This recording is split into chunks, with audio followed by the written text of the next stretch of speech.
my son, Reese the Director. Shout out Reese the Director. And shout out to Reese the Director.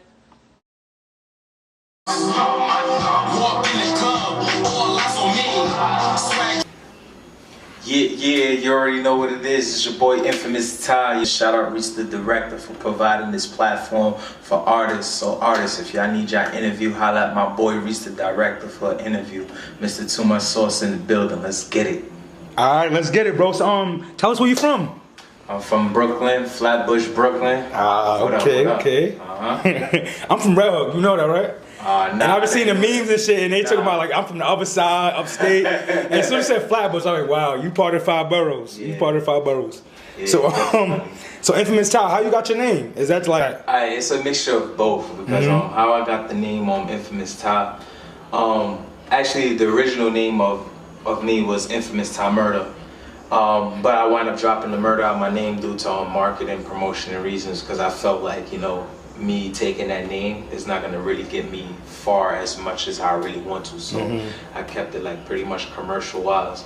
As far as the name Infamous, I wanted to be known, I wanted to be never forget, I wanted to have like a legacy. So God forbid when I get called home, you know, I want to leave a legacy. You know, the original name Infamous, people think that, oh, you have to do something notorious, you have to do something crazy to like earn that reputation, but not necessarily. So if you really think about it, Martin Luther King, he's infamous for civil rights movement. Malcolm X, he's infamous for creating violence with white folks and stuff like that. Rosa Parks being infamous for not giving up her seat. You don't necessarily gotta do something negative. Like the Plug, for example. You understand? People carry the name The Plug, but they don't necessarily sell drugs. You understand? That's true. Yeah, you know. Right. Just want to be a connection. Yeah, I just basically, just came up with that name, and I just connect my name with Infamous and Ty. So I just put it together. So how long have you been an artist?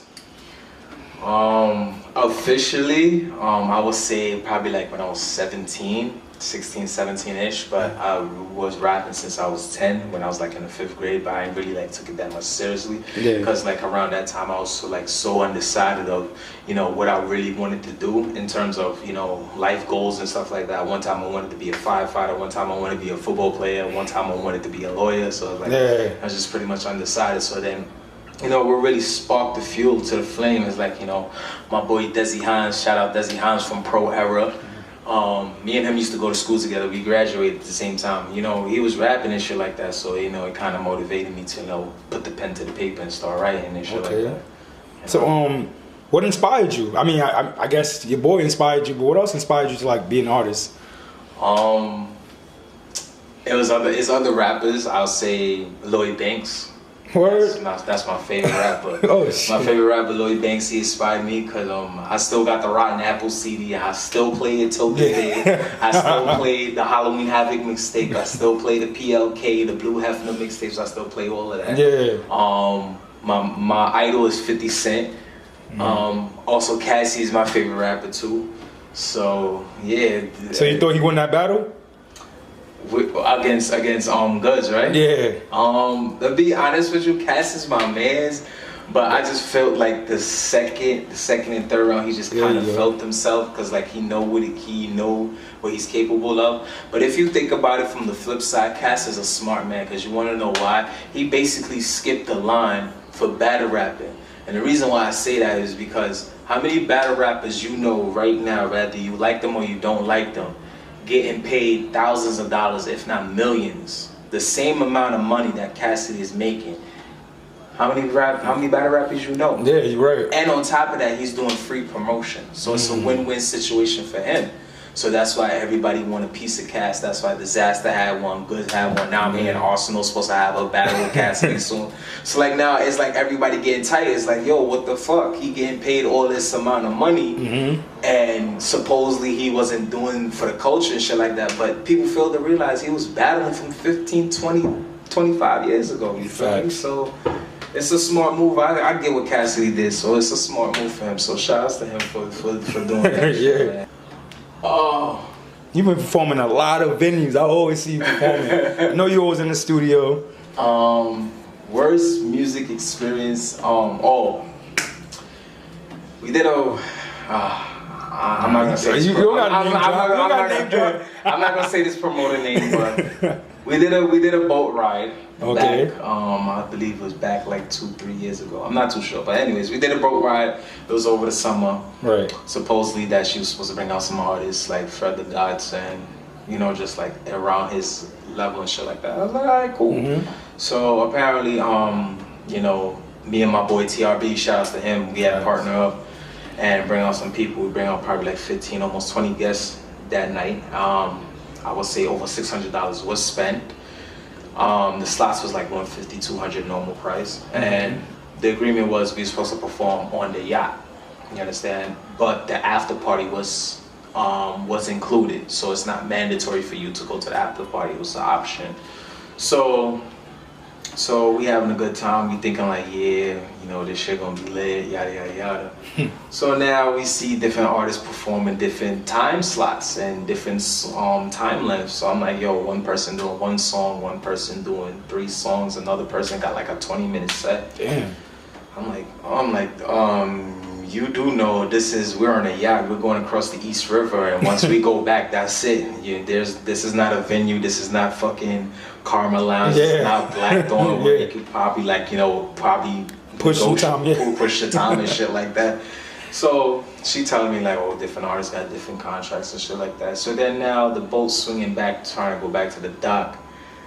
She was like, oh, you can either you have 3 choices. It's either perform half of the song on a yacht, or half of the song at the after party, or perform the entire set at the after party, or get your money back. So I gave her the benefit of the doubt because it's my first time doing business with her, so I never really know what kind of person she's capable of doing. So now the boat came back to the yacht. We went to the after party, thinking now we're gonna have. So you had decided to not even perform on the boat, just straight to the after party. The boat came back to the dock. It was already too late. So once the boat stops at the dock and the performance is still going, it's technically a fine that they have to pay.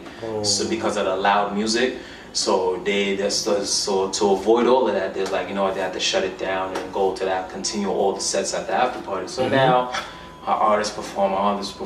Now another artist performed. Now he decided to be an asshole and lit a blunt inside the fucking hotel, because it was at a hotel the after party was at. So the security guard, which is now my manager now, shout out Jim Gallardo, he had wound up shutting the venue down because you're not supposed to, common sense tell you not supposed to smoke in the hotel. Like people don't care if you smoke, just do it outside or do it down the block, but don't do it inside the facility. Right. You understand? So that's messing up people's name, that's messing up people's time and money and stuff like that. So the event got shut down. We didn't get to perform, unfortunately. Damn. So she was like, request the money back. And we did request the money back in front of her. We went to PayPal, sent the request back. She took forever and a day to send it back. I hit her up. She gave me a whole bunch of excuses, so I disputed with PayPal. I let them know, listen, I paid so much money for this show. I brought all these tickets out, my people came out, and we didn't get to perform. Her response to PayPal was, oh, I gave her the money, but the day of the event, I choose not to perform. Like, that don't make no sense. That don't make no sense. I'm not gonna sit here and give you $200 to freaking perform, and then tell you last minute, oh, I don't want to perform. In that case, I don't never perform at all. So, that was probably like the worst experience ever. So, my advice to all artists, man, just do your research on these promoters, man. Right. And you had a contract with her as well? Nah, it wasn't no contract. It was just like it was like a word of mouth thing, like be there at 6, the boat leaves at 7, stuff like that. Right. So I told all my supporters, like, yo, be there, because once that boat leaves, I don't have absolutely no control over it and stuff like that. So.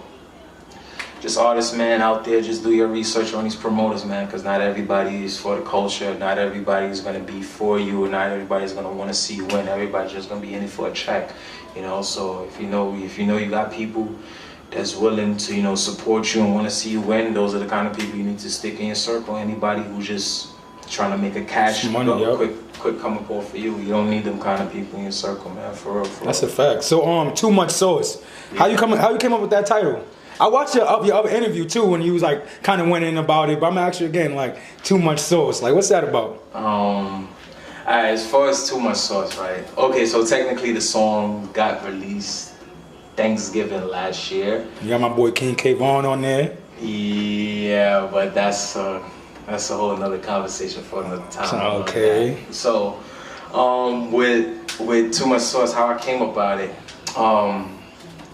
Actually, I had the beat because I have a tendency of leasing beats and buying beats from producers, and it will sit into my stash for like probably 3 to 6 months, and I don't really go back to it. So I did had the beat for a while, and then I was like, you know what?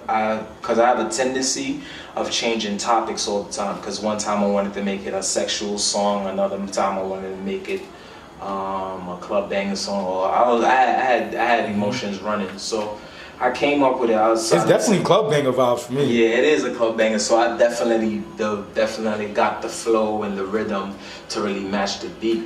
And so I was like, okay, Too Much Sauce. So now, to really develop it now from a bigger aspect, if you really think about it, Too Much Sauce, you could use it for different definitions. When you're cooking in the kitchen, I'm gonna throw my extra sauce in the pot, too much sauce. Right. Or if you have a high credit score, yeah, I got a high credit score, too much sauce. Or if you got racks on you, yeah, I got the pants, too much sauce. Or if you got if you a ladies man, yeah, I got the chicks on me, too much sauce. You know, it all depends on how you interpret it, but it mostly goes for like almost everything. So yeah, man, that's how I came about it. And was it almost 8 and 9 months later, I turned it into a brand, and I got the shirts on deck. Right. As you can see, so make sure you get your shirts. Coming up with some hats too?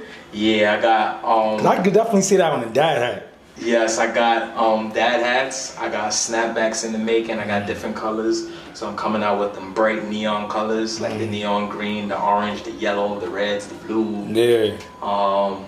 I'm gonna be coming out with crop tops for the ladies. Oh, okay. I'm gonna be coming if I could connect the dots, then I could do some perfumes also. So because people like smell good. Yeah. They want to have that sauce with them. So that actually is a good name for a perfume or cologne. Yeah, so I like that. Wait, I'm still trying to connect. Ty came up with it first, y'all. Yeah, I'm still trying to connect the dots as far as like who I could do a partnership deal with as far as doing a cologne and stuff like that. So yeah, man, I'm just turning this song into a brand because that's what it's about. It's not about the music. It's not about the talent. You have to be a walking brand. Yeah, I gotta be a walking brand. So I just took this song into a full flex brand. So I got more merch. I'm still thinking about it. I'm still going to be on the drawing board. When the music video dropping?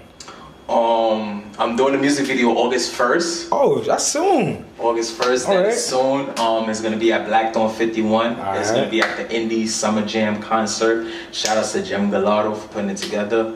I got DJ Drewski gonna be in the building. DJ Scenario's gonna be in the building.